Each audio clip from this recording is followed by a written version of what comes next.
दोस्तों आज हम देखेंगे कि अवतल लेंस का जो सूत्र होता है 1/f बराबर 1/v माइनस 1/u, इसको अवतल लेंस में प्रूफ करके देखते हैं, प्रमाणित करते हैं।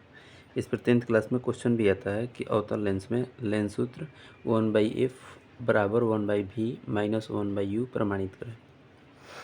जैसे कि हम देख सकते हैं कि ये अवतल लेंस है।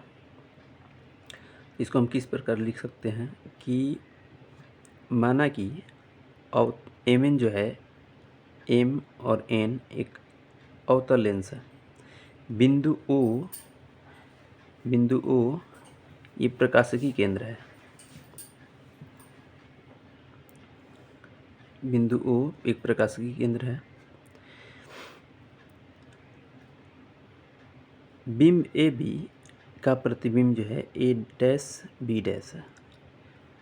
इसमें और भी हम लिख सकते हैं, हमने ज़्यादा कुछ नहीं लिखा है, फिर भी इतना चलेगा, एग्जामिनर समझ जाता है कि वस्तु को F और 2F के बीच रखा गया है, जिसका प्रतिबिंब ऑप्टिकल सेंटर और फोकस के बीच बना हुआ है, जो A डैश B डैश है।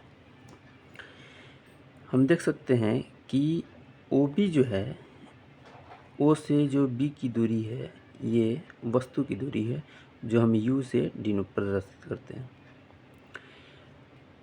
O से B डैश की जो दूरी है, ये V से डिनोट करते हैं, यानी कि प्रतिबिंब की दूरी। और O से F की जो दूरी है, ये F यानी कि फोकस दूरी है। OB जो कि वस्तु को हम बाईं ओर रखते हैं, चिन्ह परिपट्टी में हमने बताया भी है कि U जो होगा माइनस में होगा, जो कि वस्तु की दूरी है। इसका प्रतिबिंब बाईं ओर ही बनता है अवतल लेंस में, इसलिए इसका प्रतिबिंब भी निगेटिव होगा, माइनस में होगा, और फोकस भी माइनस में होगा। अब देखते हैं कि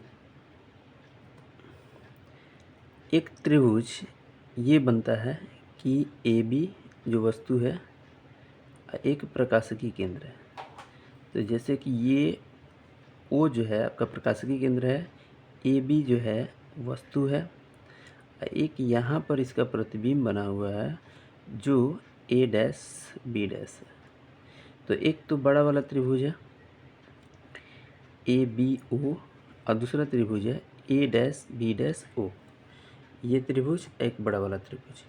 इसमें देखते हैं कि ये दोनों जो ट्रायंगल है, दोनों त्रिभुज जो है, ये आपस में समरूप है। समरूप कैसे हैं, तो हमने यहाँ पे लिखा नहीं है, लेकिन फिर भी आप लिख सकते हैं चाहे तो, कि ये एंगल और ये एंगल 90 डिग्री है। जैसे हम लिख सकते हैं कि ABO बराबर A dash B dash O, क्योंकि ये जो है 90 डिग्री यानी कि समकोण है। दूसरा हम एंगल देख सकते हैं कि AOB बराबर A डैश O और B, ये जो है उभयनिष्ठ है। उभयनिष्ठ कहने का मतलब ये एंगल जो है दोनों त्रिभुज में कॉमन है। ये एंगल इसके लिए भी ये कॉमन है, इसके लिए भी ये कॉमन है। तो जब किसी त्रिभुज में दो एंगल जब इक्वल हो जाते हैं, तो ऐसा माना जाता है कि ये दोनों समरूप है। यानी कि हम बोल सकते हैं कि A डैश ABO समरूप होगा किसके, तो A dash B dash O के। तो वही हमने लिखा है कि ABO ट्रायंगल में कि ABO समरूप है त्रिभुज A dash B dash O के।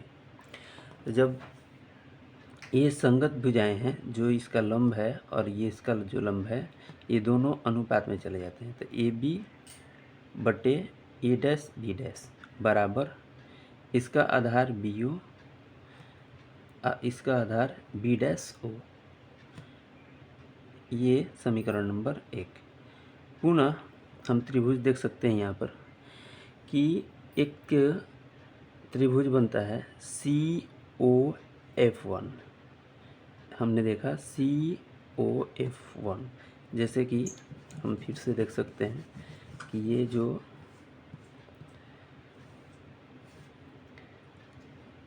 ये ऐसे,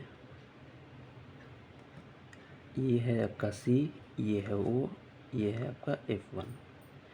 यहाँ पर वस्तु प्रतिबिंब बना हुआ है A डैश B डैश। तो COF1 ये भी समरूप होगा किसके, तो A dash B dash F के, F1 के।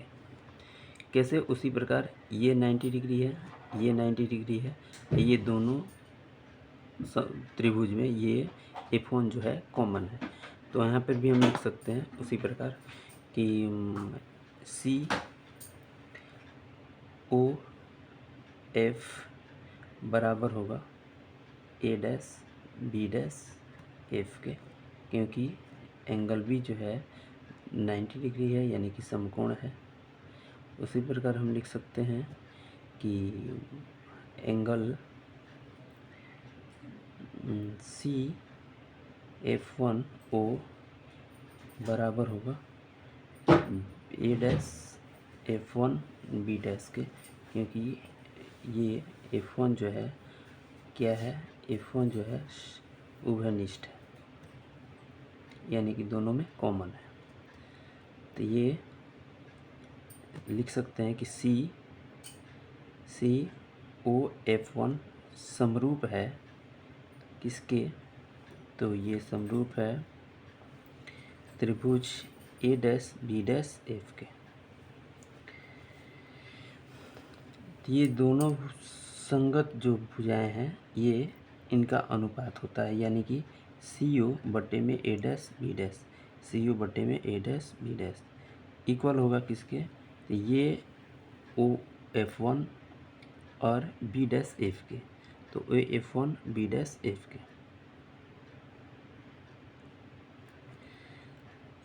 अब देखते हैं कि यहाँ पर ये CO जो है, ये CO AB के इक्वल है। तो हमने यहाँ पर लिखा है CO बराबर AB। तो CO को हम लिख सकते हैं CO को लिख सकते हैं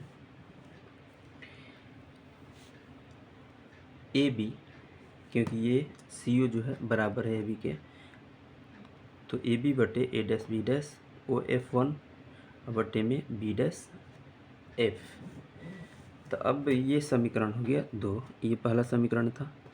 समीकरण 1 और 2 से देखते हैं कि ये A dash B dash A बटे A डैश B डैश और AB बटे A डैश B डैश ये जो हैं ये इक्वल है। तो हम राइट साइड को लेके चलते हैं कि BO बटे में B dash O equal to होगा OF B डैश F के, क्योंकि ये दोनों आपस में इक्वल हैं, तो ये दोनों आपस में इक्वल होंगे।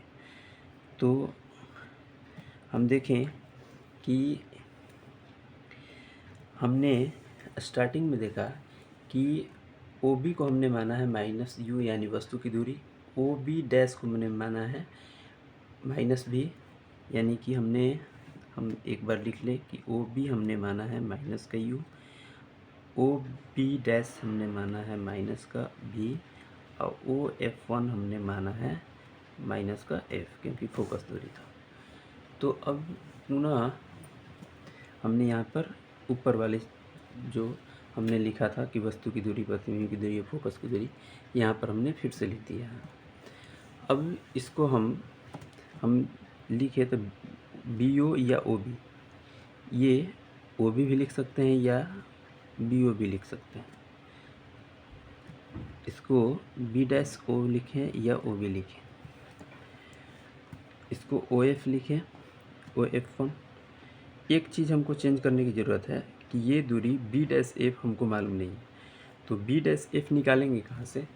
तो ये B डैश F जो है, ये B डैश F, ये दूरी जैसे कि हम यहाँ पर देख सकते हैं कि ये B डैश F है। तो हम ऑप्टिकल सेंटर जो प्रकाशिकी केंद्र है, OF जो हमको फोकस दूरी बोला जाता है, ये प्रतिबिंब की दूरी है। तो इतना दूरी हमको पता करना है कि बी डैश एफ है क्या। तो बी डैश एफ को पता करने के लिए हम कुल दूरी में से यहाँ से एफ है, ये है भी, तो हम कुल दूरी में से इतना माइनस कर लेंगे, यानी कि इस दूरी में से हम इतना माइनस कर लेंगे तो ये मालूम चल जाएगा। तो देखते हैं, बी ओ बटे B dash O equal to O F one, इसको लिख सकते हैं O F one minus B dash O. अब यहाँ से बी ओ को हम लिख सकते हैं माइनस का यू, बी डैश एफ को लिख सकते हैं माइनस का भी, इसको लिख सकते हैं माइनस का एफ, वो एफ हमने माना माइनस एफ, अब बी डैश एफ को मैंने माना है वी, माइनस का भी, माइनस का भी, ये बाहर आकर के प्लस में हो जाएगा। तो माइनस का यू माइनस का भी बराबर माइनस का एफ, ये हो जाएगा माइनस का एफ प्लस का भी। फिर से हम इसको देखते हैं, तो ये मल्टीप्लाई होगा, ये मल्टीप्लाई होकर के प्लस बन जाएगा, तो यू एफ बनेगा प्लस में। फिर से हम मल्टीप्लाई करते हैं भी में, तो ये हो जाएगा माइनस का यू भी, ये उधर जा कर के प्लस में बनेगा, तो ये बन जाएगा वी एफ बराबर वी एफ। अब क्या करते हैं कि यू भी एफ से दोनों तरफ भाग करने पर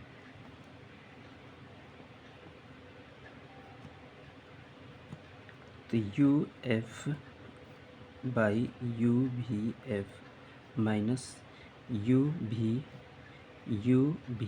एफ बराबर वी एफ बटे में यू भी एफ। फिर से हम देखें तो यहाँ से यू एफ कट जाएगा, बचेगा क्या one by V minus U भी कट जाएगा आपका, बचेगा क्या वन बाई एफ, और वी एफ कटेगा तो बचेगा क्या one by U. One by V, इस u को इस तरफ लाते हैं तो इधर प्लस में है तो इधर आकर के माइनस बनेगा, और ये वन बाई एफ को उस साइड ले जाते हैं तो माइनस में है तो प्लस में बनेगा। तो इसको हम लिख सकते हैं कि वन अपॉन एफ बराबर वन यू माइनस वन, यानी कि वन बाई एफ बराबर one by V minus one by U के। ये होता है आपका प्रूफ। Thank you.